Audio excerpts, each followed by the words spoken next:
If you ever catch yourself over explaining with ADHD, then this video is for you. A lot of us ADHDers, especially women, tend to over explain ourselves. And there's a reason why we do this.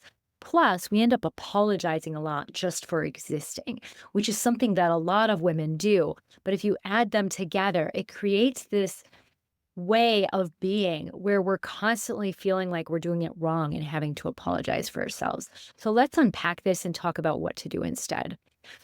One of the reasons that we over explain is we try to avoid criticism.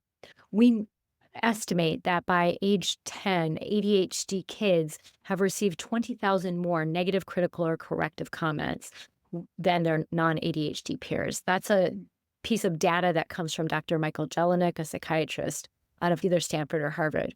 And when you think about that, when you think about how often we were told that we were doing it wrong and had to be corrected, even if we were over functioning and high achieving, then a lot of times we get the sense that, oh my gosh, anything I do could be criticized. And so we tend to over explain and make sure people understand us so that then they can't criticize us or are less likely to. I never understood why in my 20s I had to fight so hard to be understood, why it was so important for me to be understood more than the average person. And over the past 25 years or so, I've really come to realize this is why. Our tendency to go on and over explain is so that there's no holes in our logic that someone can come back at us and criticize us or fight with us. Because number one, that's not fun. Number two, it triggers old stuff because of the times in the past when we were criticized. But number three, we tend to have sensitive hearts and sticky brains. We tend to feel things deeply, and it can be harder for us to let things go. So, no wonder we're over explaining as a way to protect ourselves. So, then how do we get out of this? How do we stop over explaining? I'm sure as hell not going to tell you to grow a thicker skin because, first of all, I think our sensitivity is a superpower that allows us to do the amazing things we do in the world.